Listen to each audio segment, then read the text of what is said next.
Indonesia meraih skor imbang dalam laga kontra Laos malam. Lantas bagaimana persiapan laga kontra Vietnam pemirsa? Dan apakah akan ada perubahan formasi kembali? Kita bahas lebih jauh bersama pengamat sepak bola, Bung Akmal. Selamat malam Bung Akmal, apa kabar? Assalamualaikum. Waalaikumsalam, salam sepak bola Yud. Salam baik. Sepak bola. Bung Akmal, 3 pemain debutan kemarin diturunkan. Dava, kemudian di kiper ya, kemudian ada Raihan Hanan di tengah, Kakang di belakang. Skornya 3-3 lawan Laos. Apakah ini artinya eksperimen STY belum maksimal, Bung Akmal? Ya, kalau kita lihat 2 pertandingan STY terus melakukan eksperimen ya, mencoba-coba pemain. Sepertinya dalam rentang waktu 2 minggu melakukan pemusatan latihan, STY belum menemukan formasi terbaik untuk timnya, sehingga masih mencoba beberapa pemain di event resmi yang sudah berjalan, dan ini sangat beresiko sekali ya. Kalau kita lihat misalnya sejatinya waktu melawan Myanmar, Cahya Supriyadi sebagai kiper cukup bagus, tampil sangat dingin dan sangat tenang sekali. Menariknya ketika melawan Laos justru yang diturunkan Dava Pasa. Memang Dava Pasa ini kiper muda potensial, bermain di Borneo FC. Cuma permasalahannya adalah minim jam terbang. Di Borneo FC, Dava Pasa ini kiper ketiga, sehingga kemudian menit bermainnya sangat minim sekali, dan akhirnya berimbas kepada performa penampilannya di lapangan gitu. Dan ini yang kemudian membuat saya mengatakan bahwa spekulasi STY melakukan eksperimen mengganti Cahya Supriyadi ke Dava Pasa sebuah kesalahan yang berujung blunder ya. Kalau kita lihat 2 gol cepat dari Laos itu kan selain kesalahan dari lini belakang juga ketidakmampuan Dava Pasa untuk mengantisipasi serangan yang dilakukan atau tendangan yang dilakukan oleh pemain-pemain Laos. Yang kedua ya Kakang Rudianto, salah satunya adalah gol pertama yang tercipta adalah karena kesalahan Kakang Rudianto yang terlambat untuk mengcover serangan yang dilakukan oleh pemain dari Laos gitu. Yang kedua yang menurut saya agak menarik adalah Indonesia tidak punya strategi menyerang yang paripurna. Praktis senjata andalannya adalah lemparan ke dalam. Tidaknya dari lemparan ke dalam Arhan Pratama ini sudah tercipta 3 gol. 1 gol terjadi ketika kita menang melawan Myanmar. Kemudian 2 gol terjadi di babak pertama ya, ketika lemparan ke dalam Arhan kemudian terjadi kemelut dan akhirnya diselesaikan oleh Kadek Aril. Yang kedua diselesaikan dengan baik lemparan Arhan oleh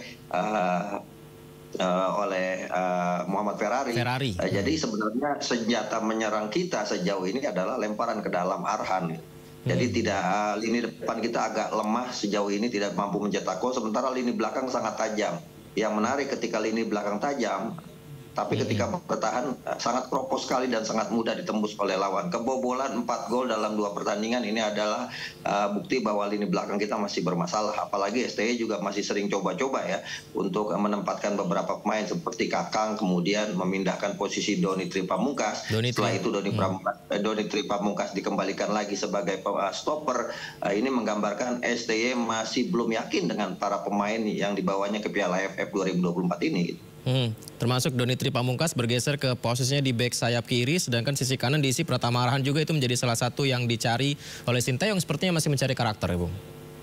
Iya betul, memang tujuannya adalah agar menjadi inverter winger ya, inverter winger yang bisa cutting inside ke dalam. Tapi permasalahannya ini sangat beresiko karena pemain ini belum lama bergabung dan belum pernah dicoba untuk melakukan atau memainkan skema dengan inverter winger yang akhirnya tidak berbuah hasil apa-apa. Kalau kita lihat kita punya peluang cukup banyak, 24 peluang melawan Laos, tapi separuhnya adalah dari lemparan ke dalam.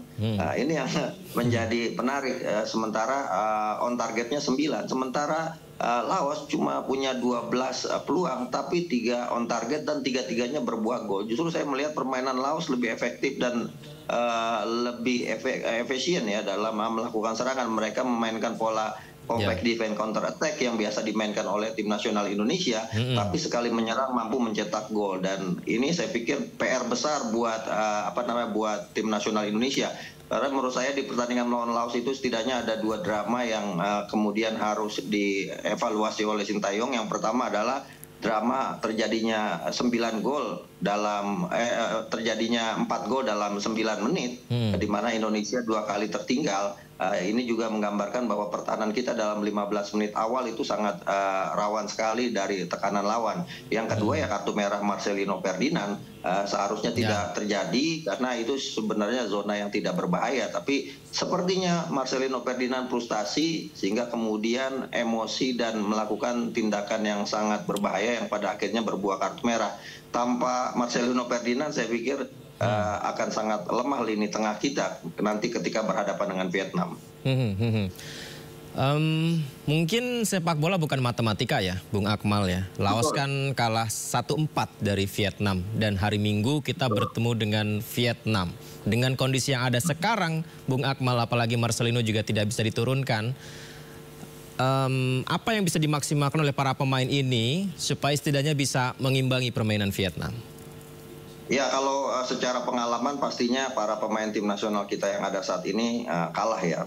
Vietnam menurunkan skuad utama mereka rata-rata usia 27,6 tahun. Artinya mereka memang punya ambisi besar untuk memenangkan Piala AFF untuk ketiga kalinya, berbeda dengan Indonesia yang coba-coba melakukan regenerasi, bahkan saya menyebutnya revolusi, tapi revolusi yang beresiko. Dan salah satu resiko yang harus kita terima ya kita tidak bisa main maksimal karena banyak pemain yang ada di lapangan tidak punya jam terbang bagus sehingga kemudian agak gugup dan koordinasi bermainnya juga kurang begitu baik, dan resiko itu harusnya menjadi tanggung jawab dari Sintayong ya, karena bagaimanapun yang memilih pemain ini semua kan Sintayong. Sintayong lebih memilih pemain-pemain U22 mayoritas dibanding misalnya ada pemain-pemain senior di Liga 1 yang bisa saja dibawa, seperti misalnya dari Malaysia ada Sadir Ramdhani, kemudian ada Malik Rizaldi mungkin bisa diambil, atau kemudian misalnya Stefano Lillipali, Makrok. Tapi Sintayong lebih memilih untuk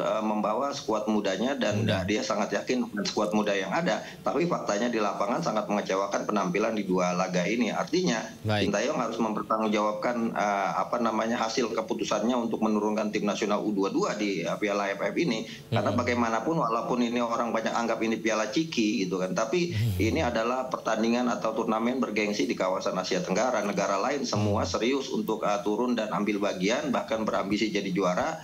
Sementara Indonesia sepertinya menggunakan Piala AFF ini seperti pertandingan uji coba gitu. Baik, Piala Ciki tapi kita runner up terus ya di sini ya. Baik, semoga saja nanti lawan Vietnam ada perubahan dan Indonesia bisa lebih baik lagi di AFF ini. Terima kasih Bung Akmal sudah bergabung. Selamat malam. Assalamualaikum Bung Akmal. Waalaikumsalam, salam sepak bola yuk.